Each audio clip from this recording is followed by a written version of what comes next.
Marvel comics में ghost rider की पदवी तो बहुत लोगों ने ली है, लेकिन क्या आप जानते हैं कि मार्वल का सबसे पहला घोस्ट राइडर कौन था? ये कहानी है एवेंजर्स कॉमिक के इशू नंबर 7 की। इसमें हम बात करेंगे मार्वल कॉमिक्स की सबसे पहले घोस्ट राइडर की। घोस्ट राइडर 1 मिलियन बीसी की कहानी की शुरुआत 1 मिलियन बीसी पहले हुई थी, जिसमें हम देखते हैं कि कहानी का हीरो बताते रहता है कि वो आदि मानव के एक छोटे से कबीले में पैदा हुआ, एक ऐसी जगह जिसके चारों तरफ बर्फ ही बर्फ था।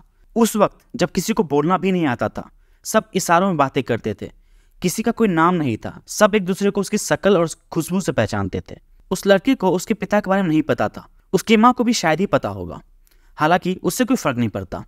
वो लड़का सब कुछ अपनी माँ से सीखा, वो बचपन से ही औरों से ज़्यादा समझदार था, पर यह बात वो किसी को एहसास नहीं होने दिया, क्योंकि तब वो बाकियों से अलग होता, और जो बाकियों से अलग होते हैं उनके साथ वो कबीले वाला अच्छा व्यवहार नहीं करते हैं, उन्हें अकेला मरने छोड़ देते हैं। ये कुछ समझ नहीं आया इस लड़के को। एक दिन एक अजनबी वहीं आया, जिसे देख सब चौंक गए, क्योंकि इतना ठंड तो बस फ्रॉस्ट जायंट ही सहन कर सकते थे, पर वो उनके जैसा दिख तो नहीं रहा था। उसके पास कुछ हथियार भी थे जो वो लोग कभी नहीं देखे थे, और देखते ही देखते वो उस कबीले का नया मुखिया बन गया। बस उस लड़के को डर था कि कुछ तो गड़बड़ होने वाला है। वो खुद को कोसता रहा कि इतना समझदार नहीं होना चाहिए था उसे। उसके बाद वो वहीं अकेला बैठा रहता है कि तभी पीछे से किसी की आवाज़ आती है, और फिर वही मुखिया उसके पास आते ही उसे बोलता है। उसे एहसास है कि सबसे अलग होना क्या होता है। फिर वो उसी बच्चे के साथ बैठकर बात करने लगता है और बताता है कि वो आराम से बिना संकोच के बोल सकता है, कोई कुछ नहीं करेगा। इस पर वो बच्चा बोलता है कि उसे नहीं लगा था कि उसके जैसे बोलने वाले और भी होंगे। इस पर मुखिया बताता है कि ऐसे कुछ और भी हैं जो यहाँ वहाँ भटक रहे हैं।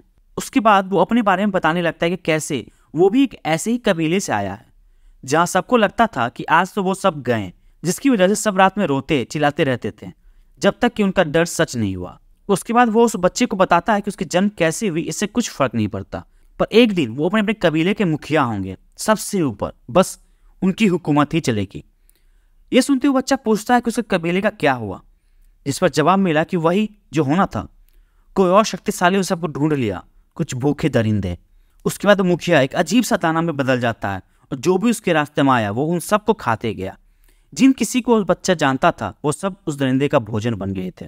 ये देख वो बच्चा वहीं पर हथियार लेकर उस दरिंदे पर हमला करने आते रहता है कि तभी वो दरिंदा अपने पंजों में उसे जकड़ लेता है। खून से लथपथ हाथों में उस बच्चे को पकड़े उसे कहता है कि मार दिया जाए या छोड़ दिया जाए, वैसे भी इन सब मुर्दों के बीच भूत की तरह मंडराना।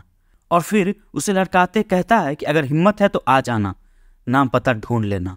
और ये कहते ही वो उस बच्चे को वहीं छोड़ गायब हो जाता है। उसके बाद वो बच्चा इतने सालों में पहली बार अपने गुफा से बाहर जाता है उसी दरिंदे को ढूंढने।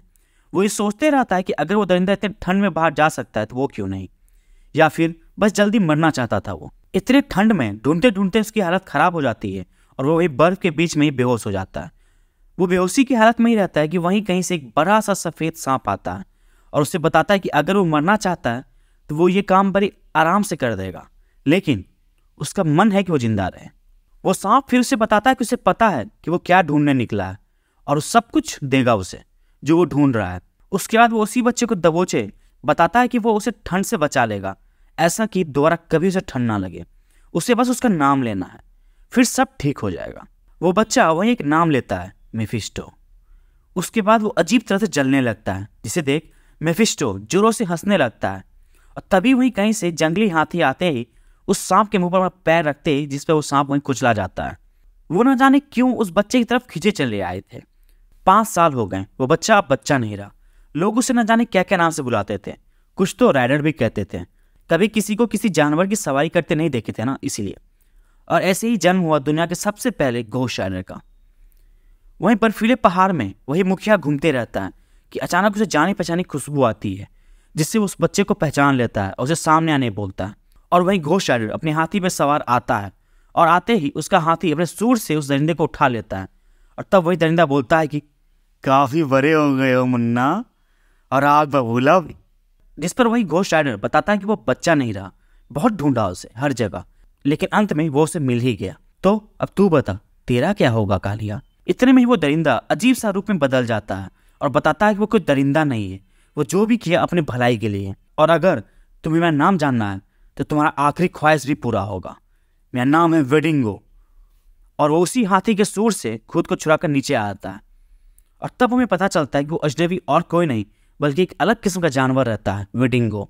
नीचे आते ही वेडिंगो घोस्ट राइडर को लड़काते बोलता है कि आज तो काफी गर्मा गर्म खाना खाएंगे। उसके बाद उन दोनों में एक घमासान लड़ाई होती है जिसमें राइडर मार खाते रहता है। घोस्ट राइडर की शक्ति तो मिल गई, पर उस शक्ति का सही से उपयोग करना नहीं आता था उस वक्त तक उसे। वेडिंगो घोस्ट राइडर को नीचे दबाए बताता है कि इतनी शक्ति के बावजूद दिमाग भी भूसा भरा है तुम्हारे।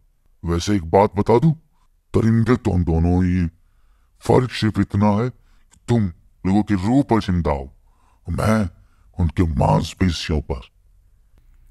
इस पर घोस्ट राइडर उसे एक मुक्का मारते हुए बताता है कि भले ही हम दोनों दरिंदे हैं, पर इस दुनिया में बस एक ही काफी है। ये सुनते ही वेडिंगो वाकई में बहुत बड़े वाले वो अकल अपनी हाथी को दे दी हो क्या? तुम्हें क्या लगता है कि बस हम दोनों ही हैं?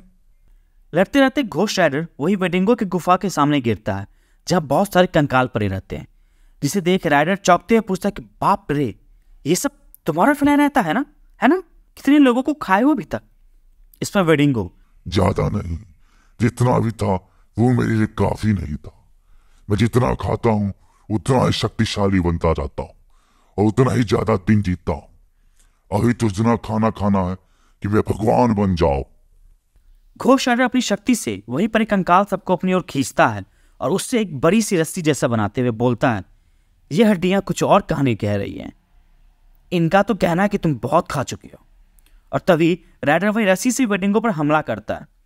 कुछ समय के लिए तो सब ठीक ठाक चल रहा था, लेकिन फिर से वेडिंगो जीतने लगा। और फिर वहीं राइडर के सामने आते ही वेडिंगो जब तक भूख है वेडिंगो है, और वेडिंगो सबसे शक्तिशाली है।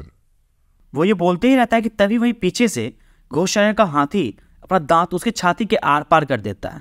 ये देख राइडर खुश होकर अपना हाथी की तारीफ कर रहा होता है कि उसी वक्त वेडिंगो हाथी का दांत तोड़ देता है, जिससे वो आजाद हो जाता है। और फिर वही दांत उसी हाथी में घुसा देता है और उसे खाई के नीचे धकेल देता है, जिसमें हालांकि वो भी गिर जाता है। और गिरते गिरते वो बोलते रहता है कि मैं तो इससे बच जाऊंगा बच्चे, पर तेरा क्या होगा? राइडर तेजी से वहीं आता है और जोर से चिल्लाता है कि नहीं, लेकिन तब तक बहुत देर हो चुकी थी। उसके बाद वो वहीं अपने घुटनों में बैठा अकेला महसूस कर रहा था, सोचते कि भले ही वो कुछ भी कर ले, अंत में हमेशा अकेला ही पड़ जाता है वो। और तभी उसके दिमाग में किसी और की आवाज़ आती है कि वेडिंगो जैसे और भी दरिंदे हैं इस दुनिया में, और वो कभी अकेला नहीं पड़ेगा। और वहीं हम देखते हैं कि देवी फिनिक्स और एस्गार्ड का राजा ओडिन वहीं रहता है। फिनिक्स भी बताती है कि वो दोनों दुनिया में ऐसे ही अलग लोगों को ढूंढ रहे हैं ताकि दुनिया की रक्षा कर सके। उसके बाद घोस्ट राइडर ओडिन और लेडी फिनिक्स के साथ मिलकर उस वक्त के एवेंजर का हिस्सा बनता है। कहानी खत्म। तो दोस्तों, आपको ये कहानी कैसी लगी हमें कमेंट सेक्शन में जरूर बताएं और चैनल को शेयर सब्सक्राइब करना ना भूलें। शुक्रिया।